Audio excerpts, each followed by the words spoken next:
ಒಂದು ಕಾಲೇಜಿಗೆ ಹೋಗಿದ್ದೆ ನಾನು ವಿಸಿಟ್ ಮಾಡಲಿಕ್ಕೆ. ಅಲ್ಲಿ ಪ್ರಿನ್ಸಿಪಲ್ ಅವರು ನಿನ್ನ ಇನ್ವೈಟ್ ಮಾಡಿದರು. When I was going out, almost around 300-400 students ಹೊರಗಡೆ ಕಾಲೇಜಲ್ಲಿ ಕ್ಯಾಂಪಸ್ ಅದು ಬ್ರೇಕ್ ಟೈಮಿಂಗ್ ಏನೋ ಪ್ರಾಬಬಲಿ, ಅಥವಾ ಕ್ಲಾಸಸ್ ನಡೆಯೋದ್ರ ಟೈಮಲ್ಲಿ ಹುಡುಗರು ಹೊರಗಡೆ ಇದ್ದಾರೋ ಗೊತ್ತಿಲ್ಲ. ನನಗೆ ಶಾಕ್ ಆಗಿದ್ದೇನು ಅಂತಂದರೆ, ಪ್ರತಿಯೊಬ್ಬರು ಮೊಬೈಲಲ್ಲೇ ಬ್ಯುಸಿ. ನನ್ನ ಪ್ರಶ್ನೆ, ಇವಾಗ ಒಂದು 20 ವರ್ಷದ ಕೆಳಗಡೆ ಹೋದರೆ ಅಟ್ಲೀಸ್ಟ್ ನಾವು ಹೋಗಿ ಆ ಟೈಮಲ್ಲಿ ಕಾಲೇಜ್ ಡೇಸಲ್ಲಿ ನಾವು ಮಕ್ಕಳು ಬೇರೆ ಫ್ರೆಂಡ್ಸ್ ಜೋಡಿ ಆಡ್ತಾ ಇದ್ವಿ, ಅಟ್ಲೀಸ್ಟ್ ಎಂಜಾಯ್ ಮಾಡ್ತಾ ಇದ್ವಿ. ಇವತ್ತು ನಮಗೆ ಟೈಮ್ ಸಿಕ್ಕಿದ ತಕ್ಷಣ ಆ ಮೊಬೈಲು. ನನ್ನ ಪ್ರಶ್ನೆ ಏನು ಅಂತಂದರೆ, ಇಂಡಿಯಾ ಈಸ್ ಅ ಯಂಗ್ ಸ್ಥಾನ್ ಅಂತ ಹೇಳ್ತಾರೆ. ಭಾರತ ದೇಶ ಯಂಗ್ ಸ್ಥಾನ್ ಅಂದರೆ ಯಂಗ್ ರಾಷ್ಟ್ರ ಇದು.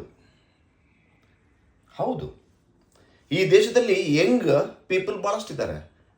Hindustan is youngistan. ನನ್ನ ಪ್ರಶ್ನೆ, ನಾವು 24 ಗಂಟೆ ಹೀಗೆ ಮಾಡ್ಕೊಂತ ಕೂತ್ರೆ, ಸ್ನೇಹಿತರೆ, ನಾನು ಶಾರ್ಟ್ಸ್ ನೋಡಬೇಡ ಅಂತ ಹೇಳಿಲ್ಲ. ನನ್ನ ಪಾಯಿಂಟು, ಅದನ್ನೇ ಮಾಡ್ತಾ ಕೂತ್ರೆ ಬೇರೆ ಮಾಡಲಿಕ್ಕೆ ನಿಮಗೆ ಟೈಮ್ ಎಲ್ಲಿದೆ? Where is time for many other things? ನಾನು ಮೋಸ್ಟ್ ಸಕ್ಸಸ್ಫುಲ್ ಪೀಪಲ್ ನಾನು ನೋಡಿದಾಗೆ ಅವರ ಮೊಬೈಲ್ ಟೈಮು ಭಾಳ ಕಮ್ಮಿ ಇರ್ತದೆ. ಅವರು ಮೊಬೈಲ್ನ ಯೂಸ್ ಮಾಡೋದು ಒಂದು ಗುಡ್ ಪರ್ಪಸ್ಗೆ ಯೂಸ್ ಮಾಡ್ತಾರೆ. ನನ್ನ ಪಾಯಿಂಟ್ ಏನಂತಂದರೆ, ಯಾರೋ ಶಾರ್ಟ್ಸ್ ಮಾಡಿದ್ದನ್ನು, ಯಾರೋ ಅನ್ನೆಸರಿ ಥಿಂಗ್ಸ್ ಮಾಡಿದ್ದನ್ನು ನಕ್ಕಂತ ಕೂತಿರ್ತೀವಿ. ಅಟ್ಲೀಸ್ಟ್ ಪಕ್ಕದವ್ರ ಹತ್ರ ಕೂತ್ಕೊಂಡು ನಕ್ಕಂತ ಕೂತ್ಕೊಂಡಿರಲ್ಲ. We don't speak, we don't enjoy with our own friends. Mobile.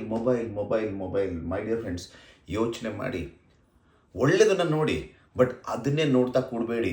ಲೈಫಲ್ಲಿ ಏನಾದರೂ ಸಾಧನೆ ಮಾಡಲಿಕ್ಕೆ ಮುಂದೆ ಓಡಿ, ಹಾಗೆ ಜೀವನ ಸುಂದರವಾಗಿರುತ್ತೆ.